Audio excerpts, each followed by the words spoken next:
Hello everyone, मैं Amit Kumar, faculty of general awareness. आप सभी लोगों का स्वागत करता हूं इसरो एकेडमी के ऑफिशियल यूट्यूब चैनल पर और उम्मीद करता हूं कि आप सभी लोग सेफ और हेल्दी होंगे। तो दोस्तों, वादे के मुताबिक मैं लेकर आ चुका हूं आप लोगों के बीच में 15 जुलाई का करंट अफेयर। तो चलिए करते हैं दिन की शुरुआत करंट अफेयर के साथ। तो गाइज, आज का जो डेट है वो क्या है? 15 जुलाई। सो हम लोग बात करेंगे आज 15 जुलाई के करंट अफेयर पर। देखते हैं पहला क्वेश्चन क्या है। तो पहला क्वेश्चन है, हेमांग असीम को हाल ही में किसका अंतरिम सीईओ बनाया गया है? तो देखिए, हेमांग असीम को अभी हाल ही में किसका अंतरिम सीईओ बनाया गया? आपके ऑप्शंस हैं बीसीसीआई, फिक्की, आईसीआईसीआई और टीसीएस। तो इसका जो सही जवाब है वो क्या है? बीसीसीआई, यानी ऑप्शन नंबर फर्स्ट इसका सही जवाब हो जाता है। बीसीसीआई का भी हाल ही में इनको इंटरिम सीईओ बनाया गया है। अब थोड़ा सा बीसीसीआई के बारे में भी जान लेते हैं। देखिए जरा बीसीसीआई क्या है। तो बीसीसीआई का पहले बात फुल फॉर्म जान लेते हैं। Board of control for cricket in India, जिसका एस्टेब्लिशमेंट दिसंबर 1928 में किया गया था। जबकि इसके करेंट में जो प्रेसिडेंट है वो कौन है? जो है सौरभ गांगुली। और इसके जो सेक्रेटरी है वो कौन है? जय शाह, जो कि अमित शाह के बेटे हैं। और इसका हेडक्वार्टर कहाँ है? मुंबई में। तो ये था कुछ थोड़ी सी जानकारी बीसीसीआई के बारे में। उम्मीद करता हूं कि आपके लिए काफी कारगर होगा, क्योंकि देखिए हम हमेशा कोशिश करते हैं कि करंट अफेयर में जो भी पॉइंट्स मैं आपसे डिस्कस करूं उसका स्टैटिक पार्ट अगर कुछ है तो जरूर आपको बताते चलूं, ताकि आपका कोई भी क्वेश्चन या कोई भी तरह का रिलेवेंट क्वेश्चन छूटे ना। ठीक है। और खास तौर से अगर आप आरआरबी क्लर्क और पीयू की तैयारी कर रहे हैं तो उसमें आपके लिए काफी हद तक हेल्पफुल रहेगा, तो इसको ध्यान में रखिएगा। चलिए आगे बात करते हैं। अगला क्वेश्चन है, फाइनेंशियल ईयर 2019-20 के लिए भारत का सबसे बड़ा व्यापारिक साझेदार कौन सा देश रहा है? ठीक है। तो भारत का सबसे बड़ा व्यापारिक साझेदार कौन सा देश रहा है? ऑप्शन नंबर सी इसका सही आंसर हो जाएगा, यूएसए। यूएसए इसका सबसे बड़ा व्यापारिक साझेदार रहा है। और आपको एक बात और इसमें साथ से मैं जोड़ रहा हूं, जो फाइनेंशियल ईयर 2018-19 का था, 2018-19 का वित्तीय वर्ष जो था, उसमें भी हमारा सबसे बड़ा जो व्यापारिक साझेदार था वो यूएसए ही था। और 2019-20 में भी यही बना है। तो ये बात ध्यान रखिएगा। ठीक है। चलिए अगला क्वेश्चन लेते हैं। नेक्स्ट क्वेश्चन है, डॉक्टर सिंधु पी नायर को किस देश का राजदूत यानी एम्बेसडर बनाया गया है? इनको अभी हाल ही में तुर्कमेनिस्तान का राजदूत यानी एम्बेसडर बनाया गया है। ठीक है। और ये कैसे? ये एक जो है इंडियन फॉरेस्ट सर्विस के ऑफिसर हैं, जिसके बारे में अगर पूछे तो आप बता सकते हैं। आप इस स्लाइड में देख भी सकते हैं। ठीक है। साथ ही साथ तुर्कमेनिस्तान के बारे में भी थोड़ी सी जानकारी मैंने दे रखी है, जैसे उसका प्रेसिडेंट कौन है, करेंसी क्या है और उसकी राजधानी क्या है। तो ये भी आप ध्यान रखेंगे। ठीक है। चलिए अगले पॉइंट पर आते हैं। अगला क्वेश्चन है, किस राज्य को इलाइट्स एक्सलेंस अवार्ड 2020 से सम्मानित किया गया है? तो किस राज्य को किया गया है? देखिए इसमें आपका ऑप्शन एक है केरला, कर्नाटका, जम्मू एंड कश्मीर, छत्तीसगढ़ और नन ऑफ दीज। तो आपका ऑप्शन नंबर डी। यहां पर देखिए जो ऑप्शन नंबर सी ये लिखा हुआ है, ये सी ये 2 बार लिख दिया मैंने। यहां पर क्या होगा? Option number D. और ये आपका ऑप्शन सही हो जाता है छत्तीसगढ़। यानी छत्तीसगढ़ को फिलहाल के लिए ये अवार्ड दिया गया है, इलाइट्स एक्सलेंस अवार्ड 2020 का। अब सवाल दिमाग में आता है कि ये अवार्ड दिया ही क्यों जाता है?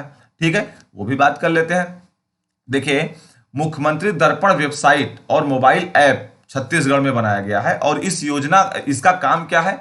जितने भी वहां की स्टेट गवर्नमेंट किसी भी तरह का कोई भी सोशल वेलफेयर स्कीम लॉन्च करती है, तो उस सोशल वेलफेयर स्कीम का निगरानी करने के लिए ये ऐप और वेबसाइट जो है काम करता है, जिससे इनका काफी हद तक जितने भी सोशल वेलफेयर स्कीम्स है वो सफल रहते हैं।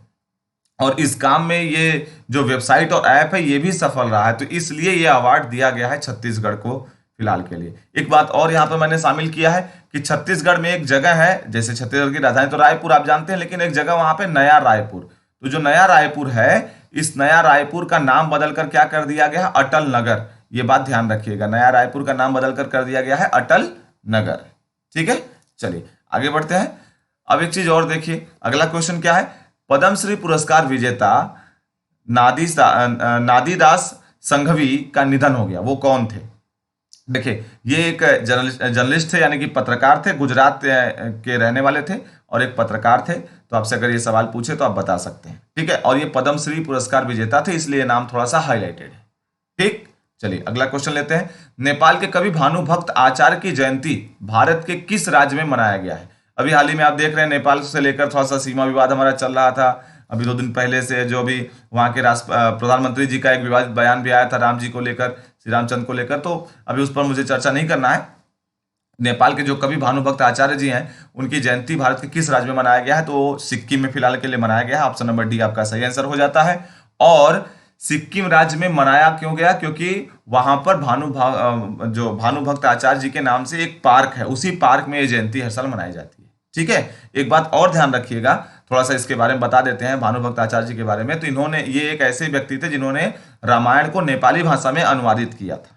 ठीक है, और थोड़ा सा सिक्किम के बारे में भी मैंने बता दिया है। सिक्किम के गवर्नर गंगा प्रसाद जी हैं इस समय फिलहाल के लिए, और उसके सीएम कौन है? प्रेम सिंह तमांग। ठीक है, और हाँ, साथ ही साथ यहाँ एक नेशनल पार्क मैंने लिख रखा है, कंचनजंगा नेशनल पार्क। ये बहुत बार एग्जाम में पूछ चुका है, तो इसको ध्यान रखिएगा। साथ ही साथ इसके वाइल्ड लाइफ सेंचुरी जिसमें बहुत सारे हैं, तो वो भी ध्यान रखिएगा। वाइल्ड लाइफ सेंचुरीज के बाद सबका लिस्ट मैंने दे रखा है आपके बीच में, आप इसको ध्यान से नोट करिएगा और उसके बाद इसे याद करने की कोशिश करिएगा। ठीक है, ये आरआरबी पी और क्लर्क के उद्देश्य से लिए तो बहुत ही इंपॉर्टेंट है, एसएससी में भी ये कई बार पूछा गया है, तो ये ध्यान रखिएगा। ठीक है, चलिए अगला क्वेश्चन लेते हैं। वान कर्मन पुरस्कार 2020 से किसे सम्मानित किया गया है? ठीक है, अभी हाल ही में, ये 2 दिन पहले की न्यूज है कि वान कर्मन पुरस्कार से सम्मानित करने के लिए अभी अनाउंसमेंट हुआ है। तो ये पुरस्कार किसको दिया गया है? के सिवान को देने की बात की गई है। और के सिवान है कौन? ये बात आप जानते होंगे। के सिवान कौन है? इसरो के चेयरमैन है, वर्तमान में इसरो के चेयरमैन है मिस्टर के सिवान। अच्छा, अगर हम एक और पॉइंट इसमें ले लेते हैं कि ये सम्मान कौन देता है, तो ये सम्मान कौन देता है? इंटरनेशनल अकादमी फॉर एस्ट्रोनॉटिक्स के द्वारा ये पुरस्कार यानी ये अवार्ड दिया जाता है। ठीक है, और के सिवान ये अवार्ड लेने वाले पहले भारतीय बनेंगे। ये अवार्ड उनको ये जो मिलेगा, तो ये पहले भारतीय बन जाएंगे। अगर इसरो की बात कर लें, हालांकि हम तो इसरो एकेडमी से बात ही कर रहे हैं आपसे, लेकिन अगर इसरो की बात करें तो Indian Space Research Organisation, ISRO इसका फुल फॉर्म होता है। और फिलहाल जिससे हम बात कर रहे हैं, जिस प्लेटफॉर्म से हम आपसे रूबरू होते हैं, वो इसरो एकेडमी है, ध्यान रखिएगा, जिसका फुल फॉर्म अलग है। तो ये इसरो का फुल फॉर्म क्या है? Indian Space Research Organisation. अगला पॉइंट इसमें ये होता है कि ये कब स्टेबल किया गया था, तो इसका एस्टेब्लिशमेंट कब हुआ था? 1969 में। ठीक है, और इसके वर्तमान में जो चेयरमैन है मिस्टर के सिवान, और उन्हीं को ये पुरस्कार देने की घोषणा की गई है, और ये पहले भारतीय बनेंगे। जबकि ये पुरस्कार कौन देता है? तो इंटरनेशनल अकादमी ऑफ एस्ट्रोनॉटिक्स के द्वारा ये अवार्ड दिया जाता है। क्लियर है? चलिए आगे बात करते हैं। अब बात करते हैं पीएम स्वनिधि योजना को किस राज्य ने सबसे बेहतर तरीके से लागू किया है? तो पीएम स्वनिधि योजना को हमारे भारत में सबसे बेहतर तरीके से लागू करने वाला राज्य कौन बना है? एमपी यानी मध्य प्रदेश। अब आपके दिमाग में सवाल आ रहा होगा कि ये पीएम स्वनिधि योजना है क्या? तो चलिए थोड़ा सा उसके बारे में जानते हैं।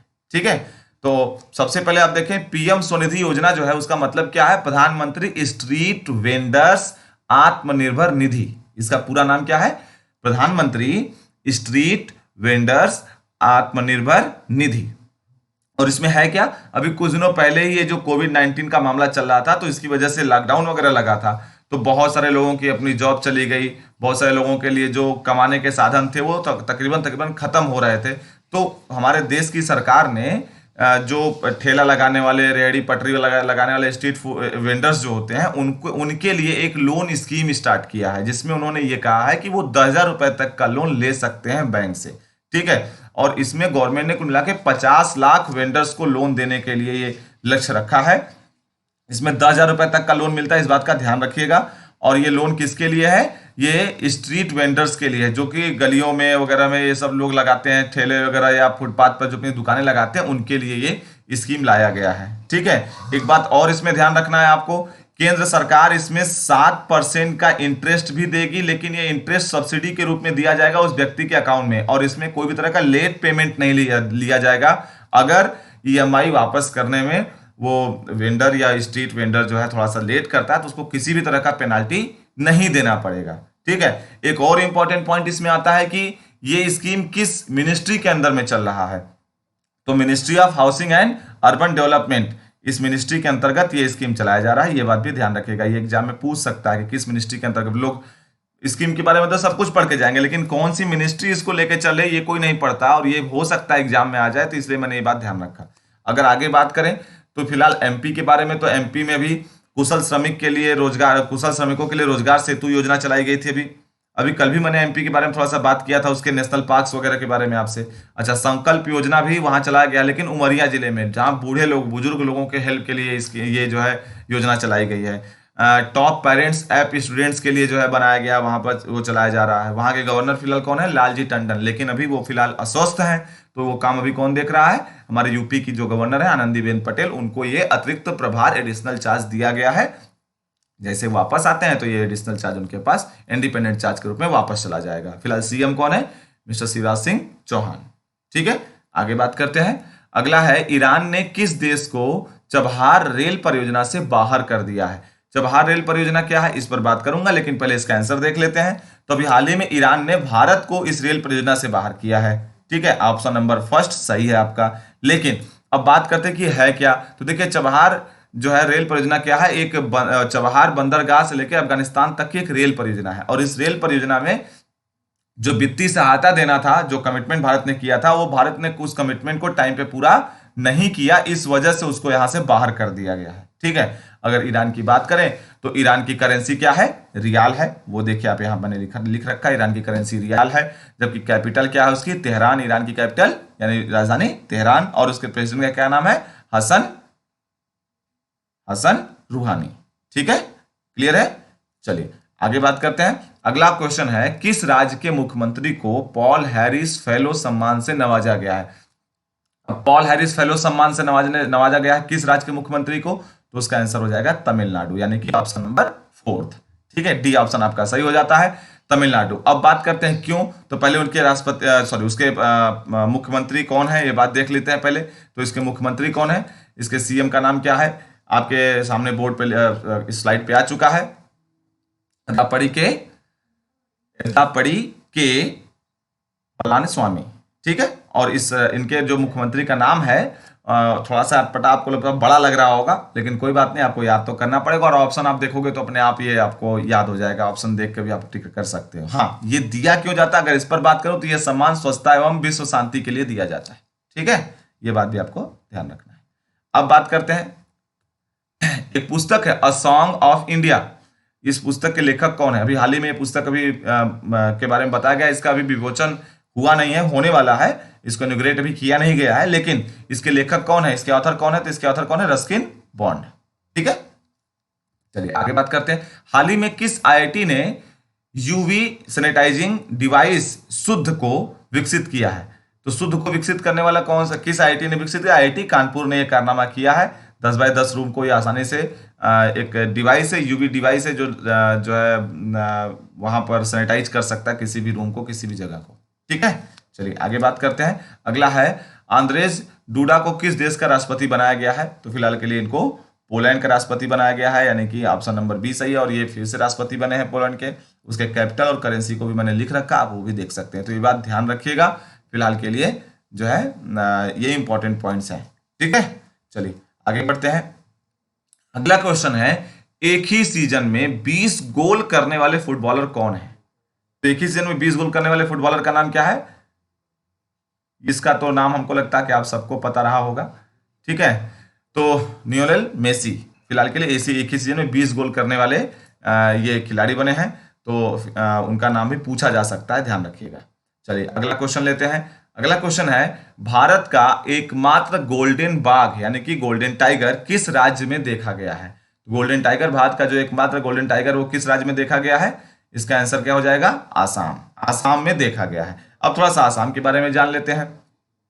पहली बात ये ध्यान रखिएगा, ये कौन से राष्ट्रीय नेशनल पार्क या राष्ट्रीय उद्यान में देखा गया? तो काजीरंगा, आसाम का एक बहुत ही फेमस नेशनल पार्क है, तो वहां देखा गया। उसके गवर्नर कौन है? जगदीश मुखी। ठीक है, अगर हम सीएम की बात करें तो सीएम कौन है? सर्बानंद सोनोवाल। ठीक, काजीरंगा के साथ साथ मानस नेशनल पार्क भी वहां पर है, जो कि बहुत फेमस है, और काजीरंगा और मानस ये दोनों एग्जाम में कई बार पूछे गए। ठीक है, और हाँ, उसके साथ साथ और भी हैं यहाँ पर, जैसे कि आपका नामेरी है, ओरांग है, डिब्रू सेनोवा है, तो डिब्रू सेखोवा है। तो ये सब नेशनल पार्क भी आपको याद रखना है 1 by 1 मैंने, लेकिन ये दो जो आपको मैं बता रहा हूं, ये दो आपके एग्जाम में कई बार पूछा गया है, तो इसको जरूर ध्यान में रखिएगा। ठीक है, तो एक चीज और देखिएगा, Dehing Patkai wild life sanctuary को भी हाल ही में नेशनल पार्क बनाने को डिक्लेयर किया गया, आसाम में किया गया है, तो ये बात भी ध्यान रखिएगा। ठीक है, तो गाइज ये था आज का करंट अफेयर यानी 15 जुलाई का। उम्मीद करते हैं कि आपके आने वाले एग्जाम में काफी हद तक हेल्पफुल रहेगा। अगर पसंद आए तो इसको लाइक, शेयर और सब्सक्राइब करना, हमारे चैनल को सब्सक्राइब करना मत भूलिएगा। अधिक से अधिक लोगों को शेयर करिए। मैं बार बार आपसे एक बात कह रहा हूं कि हम लोग बहुत ही जल्द लाइव क्लास लेके आ रहे हैं। कुछ इंटरनेट इशू की वजह से नहीं आ पा रहे हैं, लेकिन जल्दी ही आपके बीच में लाइव क्लास लेके आएंगे। लेकिन तब तक अपना प्यार और सहयोग ऐसे ही बनाए रखिए, और आपका जो सहयोग है वो हमें, आपका प्यार और सहयोग हमें कहीं ना कहीं मोटिवेट करता है और भी बेहतर करने के लिए। उम्मीद करते हैं कि आज का सेशन आपके लिए हेल्पफुल रहा होगा, आपको पसंद आया होगा। धन्यवाद, थैंक यू।